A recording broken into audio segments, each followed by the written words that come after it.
Running into issues with Amazon's one-time password, OTP, can be frustrating, especially when you're trying to sign in, verify your account, or complete an important order.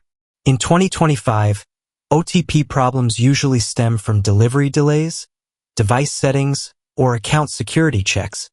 But the good news is they're easy to fix. In this guide, we'll walk you through the most effective solutions to restore your Amazon OTP messages and get your account working smoothly again.